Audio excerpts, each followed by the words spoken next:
Ito po mga kababayan yung development ng balita tungkol sa Maharlika Investment Fund kasi matagal-tagal na wala tayong balita. Sabi rito ng DBP official, yung CEO ng Development Bank of the Philippines, Maharlika chest at 107 billion gain seen in 4 to 5 years. So ibig sabihin mga kababayan, kikita po ang Maharlika Investment Fund na may 107 billion as of Saturday kahapon, yung kapital, mga kababayan, yung kita niya ay marirealize natin in 4 to 5 years. Ito po, mga kababayan, ang sabi dito ni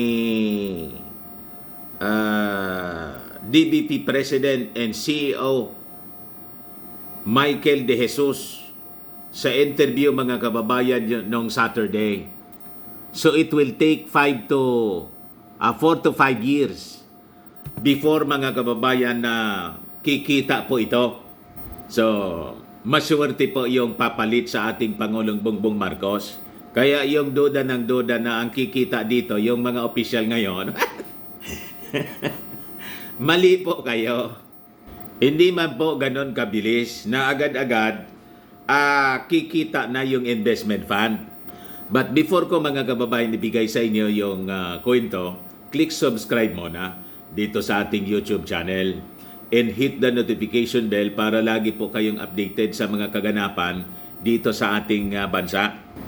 Like and share na rin po ninyo ng ating video at wag na rin po ninyo na skip yung ating mga commercial ads para tuloy-tuloy lang ang pag-unlad ng ating ekonomiya.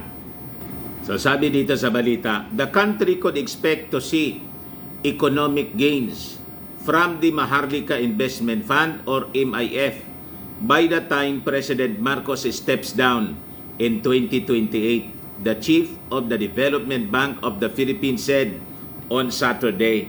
So ang itinanim natin ngayon na investment mga kababayan through the MIF will take 4 to 5 years before na tayo aani. Ganon talaga po sa investment. Para din po yung agrikultura. Di ba? Nagtatanim tayo ngayon. Kaya po, yung sa agriculture, kulang pa rin po yung ating pagkain kasi nasa pagtatanim pa lang tayo. Yung previous administration, hindi man po nagtanim.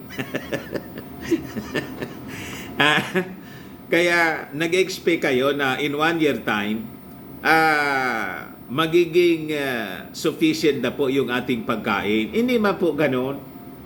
Just like this Maharlika Investment Fund, hindi man po ura-urada na after na mag-invest ng 150 billion as seed money para dito sa MIF, in just 1 year or 2, kikita na tayo. Hindi ganun po. Di ba? Ganun po, mga kababayan. Kaya mapalad, maswerte po yung susunod na Pangulo. Kasi siya yung magkikinabang ng economic gains na magagamit po sa pagpapaunlad ng ating bansa, sa pag-implement ng mga projects sa ating bansa. Di ba? Pero sinimulan na po ng ating administrasyong BBM. Kung tumakbo halimbawa, mga kababayan, si Risa Ontiveros na kontra sa Maharlika Investment Fund at siya yung nanalo, malayuan niya Mr. Maravillas. Halimbawa man lang. Siya yung magkikinabang po, yung kanyang administrasyon. Kaya yung mga akusasyon po ni Risa at sa Kiko Pimentel na baka niya makurap lang yan. Malayo sa katotohanan po kasi hindi man mga politiko ang magpapalakad po ng investment fund, kundi po mga economic managers, mga eksperto sa finance. So sabi rito, official said the seed capital of 150 billion pesos for the Maharlika Investment Fund or MIC, Maharlika Investment Corporation na pala, or MIC, which would manage the MIF or Maharlika Investment Fund amounted to 107 billion na po as of Saturday, a day before the deadline set by the law creating the Maharlika Fund. Ayun po, so may kapital na po na 107 billion. So sabi po dito, DBP President and CEO Michael De Jesus on Saturday, kahapon, announced that it deposited its 25 billion pesos contribution on September 14 pala.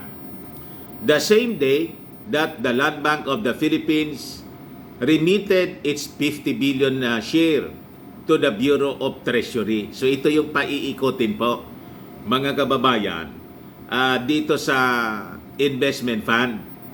So sabi po ni De Jesus, we are one with President Marcos Jr. in ensuring the immediate establishment of the Maharlika Investment Corporation, which would shepherd the initiatives that would reshape and redefine the country's economic landscape. So ito na po ang simula, mga kababayan, para tuloy-tuloy na po ang pag-unlad ng ating bagong Pilipinas. Di ba? Walang contribution po dito. Ang pag-unlad ng Pilipinas, walang contribution si Risa Ontiveros, tapos si Coco Pimentel. Kontra sila kasi rito. Para malinaw.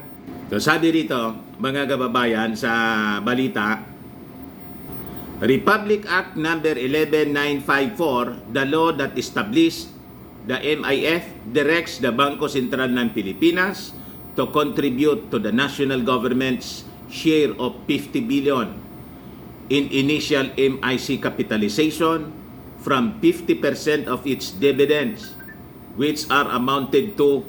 So yung batas, mga kababayan, na pinasa creating the Maharlika Investment Corporation mandates an authorized capital stock of 500 billion pesos para dito sa MIC.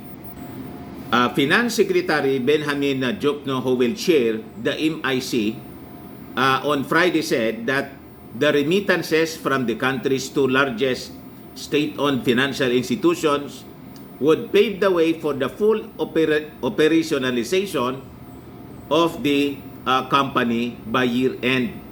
So mag-operate na po siya, mga kababayan, as a company before na magtapos ang taon 2023. He said many foreign and domestic investors were eagerly awaiting the establishment of the MIC. So napakarami na, mga kababayan, daw yung excited sa mga investors, both foreign and domestic, yung mga negosyante na galing dito lang sa ating bansa, pati yung mga galing sa ibang bansa, yung mga in-invite ng ating Pangulong Bongbong Marcos. So De Jesus said, DBP expects the MIF and MIC to be properly and effectively managed through strong leadership and corporate governance. So the government has set September 27 po as deadline for nominations for the MIC's top managers, including its president, in concurrent chief executive, plus 2 regular and 3 independent directors galing po sa private sector. He said that the MIC should be able to optimize the use of government's financial assets to generate substantial returns and support infrastructure projects in order to promote efficient management of wealth and assets. Yan po ang purpose kung bakit in-establish po itong Maharlika Investment Fund. Ayos, yan po, mga kababayan, ang update tungkol sa MIF. Baka lang gusto ninyo po itong itry. Firmax Firming and Lifting Cream, pinapahid po sa mga pulses and affected area. Mainam po sa paninigas ng mga kaso-kasuan. Ito naman po, Automax Radiant Serum. Sa mukha naman yung application. Anti-aging po siya. You will look 10 years younger than your age. Sa mga cancer patients naman po, baka lang gusto ninyo itong itry. Ningxia Red Mix Fruit Drink. Hindi man po siya gamot, food supplement siya. Kaya lang, gawa siya mga kababayan sa goji berry. Yung goji berry may anti-cancer properties. Ngayon, yung mga inquiries ninyo, dumiretso na lang kayo sa aming messenger sa Facebook para masagot namin agad. Ako po si Dante Maravillas. Bye-bye po. God bless.